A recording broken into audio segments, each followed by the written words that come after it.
जिसमें एक मध्य प्रदेश के लोकायुक्त पद पर सत्येंद्र कुमार सिंह की नियुक्ति का अनुसमर्थन का विषय था, जिसको कि आज कैबिनेट ने स्वीकृति प्रदान की है।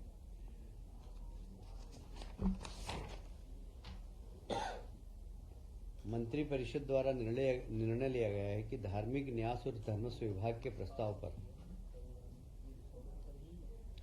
विवादाध्यक्ष कार्यालय संचालक एवं धार्मिक न्यास एवं धर्मस्व संचालक, जिसमें मुख्यमंत्री तीर्थ योजना भी आती है, उसका कार्यालय सतपुड़ा भवन से उज्जैन स्थानांतरित कर रहे हैं।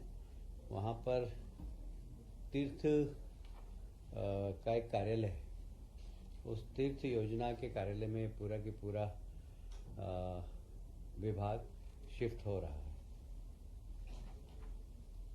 आप सभी जानते हैं कि प्रधानमंत्री जी का जो डिजिटल प्रोग्राम है, उसके अंतर्गत तहसीलें सारी साइबर तहसील हो, उसमें मध्य प्रदेश ने काफ़ी अच्छा काम किया है और साइबर तहसील करीब करीब हमारी सभी बनकर तैयार हैं। उसके अनुसमर्थन का विषय था जो आज कैबिनेट ने स्वीकृति प्रदान की है।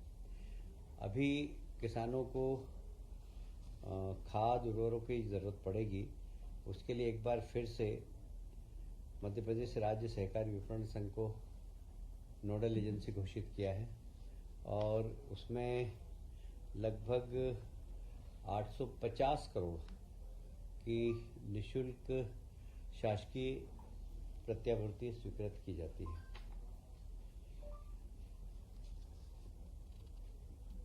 जितने भी हमारे मेडिकल कॉलेज नए बन रहे थे, उसको व्यवस्थित करने के लिए विशेषकर नीमच, मंदसौर, श्योपुर और सिंगरौली बिल्डिंग तो बनकर तैयार है, किंतु उसके संचालन के लिए उपकरण की आवश्यकता थी। इसके उपकरण के लिए पूरा हॉस्पिटल तैयार हो, बिल्कुल अच्छा सुपर स्पेशलिस्ट हॉस्पिटल, इसके लिए लगभग 1200 करोड़ की फिर से एक बार स्वीकृति प्रदान की गई है।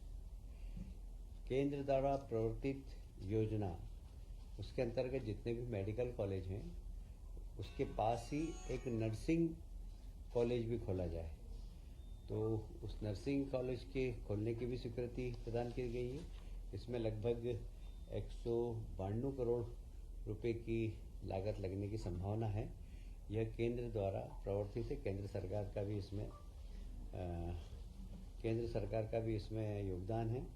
ये 13 नर्सिंग महाविद्यालय प्रदेश में अभी खुलने वाले हैं।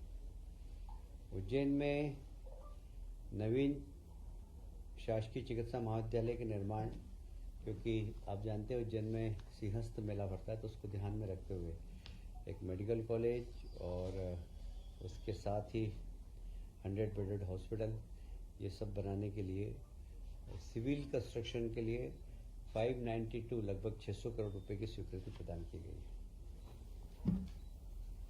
एक बहुत ही माननीय मुख्यमंत्री जी की महत्वाकांक्षी योजना है कि प्रदेश के समस्त जिला हॉस्पिटल में एक शव वाहन होना चाहिए, क्योंकि गरीब व्यक्ति जब वो उसकी मृत्यु हो जाती है तो हम भी देखते हैं कई बार सीन की वो साइकिल पे ले जाता है डेड बॉडीज को, कई बार ठेले में रख के ले जाता है।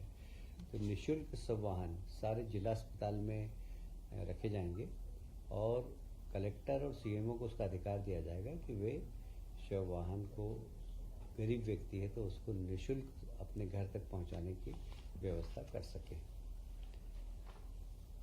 एक और माननीय मुख्यमंत्री मोहन यादव जी की बहुत ही महत्वाकांक्षी योजना है पीएम श्री एयर एम्बुलेंस सेवा संचालित करना। यह आज कैबिनेट ने पास किया। इसमें एक हेलीकॉप्टर होगा, एक हवाई जहाज होगा। इसको भी यदि कोई व्यक्ति जिसके पास आयुष्मान योजना का कार्ड बना हुआ है, उस व्यक्ति को निःशुल्क कहीं एयर एम्बुलेंस से जाने की आवश्यकता हो किसी शासकीय हॉस्पिटल में, तो उसको तत्काल निःशुल्क रूप से ले जाने की व्यवस्था होगी। कौन सा पेशेंट होगा, ये निर्णय सीएमओ और कलेक्टर दोनों सुनिश्चित करेंगे। बाकी लोगों के लिए कोई निर्धारण है? यदि कोई व्यक्ति प्राइवेट हॉस्पिटल में अपना इलाज कराना चाहेगा तो उसकी एक शुल्क रखेंगे, उसका वह शुल्क का निर्धारण भी अतिशीघ्र करेंगे। एनडीबी योजना के अंतर्गत भोपाल के मुखर्जी नगर कोलार मार्ग, वहाँ पर 15 किलोमीटर की लागत की 305 करोड़ की पुनरीक्षित प्रशासकीय स्वीकृति प्रदान की गई है, जिसके अंतर्गत रोड के आसपास नालियाँ बनेगी, लाइट लगेगी, सुंदरीकरण होगा और यह पुनरीक्षित बजट में प्रावधान किया गया है। प्रदेश में समर्थन मूल्य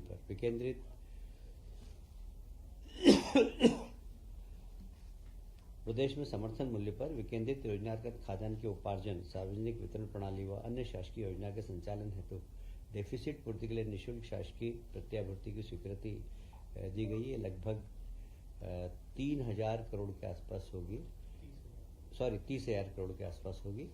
यह गारंटी सरकार कैबिनेट ने प्रदान की है।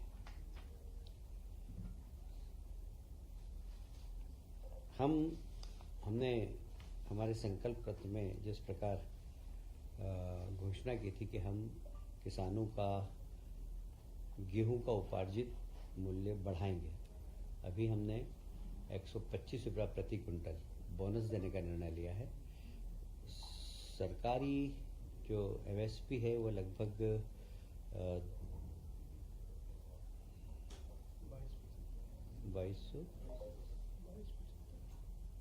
2275 की, इसमें 125 रुपये बोनस भी दिया जाएगा। इस प्रकार लगभग 2400 रुपये किसानों का समर्थन मूल्य पर गेहूँ खरीदा जाएगा।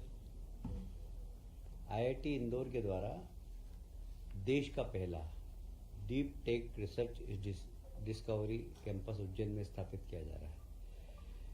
यह लगभग 237 करोड़ की लागत से बनेगा। आईआईटी इंदौर से हमने अनुबंध किया है कि वे सिर्फ उज्जैन ही नहीं, मध्य प्रदेश के जो हमारे 6 इंजीनियरिंग कॉलेज हैं उनको भी हाईटेक करने के लिए हमें गाइडेंस प्रदान करें, जिससे कि education, quality education Madhya Pradesh में हो इंजीनियरिंग का, और हम उसका स्तर आईआईटी तक ले जाना चाहते हैं क्रमानुसार। उसमें लगने वाले का जो भी खर्च होगा वो समय समय पर राज्य सरकार बजट के माध्यम से स्वीकृति प्रदान करेगी। प्रधानमंत्री जी की जनजातीय आदिवासी न्याय महाअभियान, ये बहुत ही प्रधानमंत्री का रुचिकर है। इसमें हमारे प्रदेश में वे जनजातियाँ जो बहुत पिछड़ी हुई, विशेषकर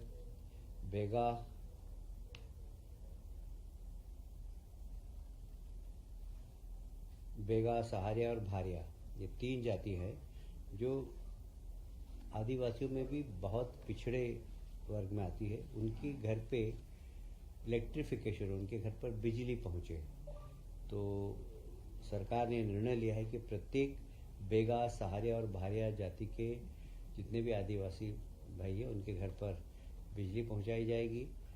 जो दूरस्थ स्थानों पर, क्योंकि ये इस प्रकार के आदिवासी लोग कई बार बहुत जंगलों में भी रहते हैं, जहाँ जंगलों में होगी वहाँ पर हम सोलर एनर्जी के माध्यम से उनके घर में बिजली पहुँचाएँगे। और ये एक महत्वपूर्ण, बहुत ही प्रधानमंत्री जी का रुचिकर विषय है, जिसको आज कैबिनेट ने स्वीकृति प्रदान की है। एक और बिजली की भविष्य की आवश्यकताओं को देखते हुए 800 मेगावाट बिजली के अनुबंध की हमने स्वीकृति प्रदान की है। मेसर्स महान एनर्जेंस लिमिटेड द्वारा WCL खदानों से आवंटित कोयले के लिंकेज को अब NCL की खदानों से लिंकेज करके और बिजली बनाने का एक निर्णय लिया गया, जिसको कि कैबिनेट ने आज स्वीकृति प्रदान की है। निश्चित ही इससे मध्य प्रदेश सरकार को बिजली 650 मेगावाट के साथ साथ सस्ती बिजली भी प्रदान हो, इसकी भी कैबिनेट ने आज स्वीकृति प्रदान की है। आज का विषय समाप्त होता है। मैं सिर्फ एक स्पष्टीकरण करना चाहता हूँ कि कल समाचार पत्र में नेता प्रतिपक्ष ने ये कहा कि उनसे राय ली नहीं गई, शायद उनका ये असत्य बयान है। सीएम हाउस के एक अधिकारी स्वयं उनके घर गए, आधा घंटा बैठे भी थे। उनको बताया गया कि इसमें चीफ जस्टिस, मुख्यमंत्री और आपके सहमति लगती है। यदि वे असहमत हो तो भी बहुमत के आधार पर ये निर्णय लिया जा सकता है, क्योंकि इस प्रस्ताव पे चीफ जस्टिस ने पहले साइन कर दी थी, मुख्यमंत्री जी ने साइन कर दी थी। उनसे आग्रह था कि आप भी साइन कर दें, क्योंकि कभी भी चुनाव की आचार संहिता लग सकती है, इसलिए इसको अतिशीघ्र करना है। तो ये उनका कहना असत्य कि उनसे पूछा नहीं गया। उनके घर मुख्यमंत्री जी के वरिष्ठ अधिकारी 1 घंटे बैठकर आए। माननीय मुख्यमंत्री जी ने भी उनसे फ़ोन से बात की थी और उनसे कहा कि अगर आपकी असहमति हो तो आप वैसा लिख दीजिए, पर ये बयान कि उनसे पूछा नहीं गया, उनसे राय लेनी गई, उनको बताया गया, बिल्कुल असत्य है।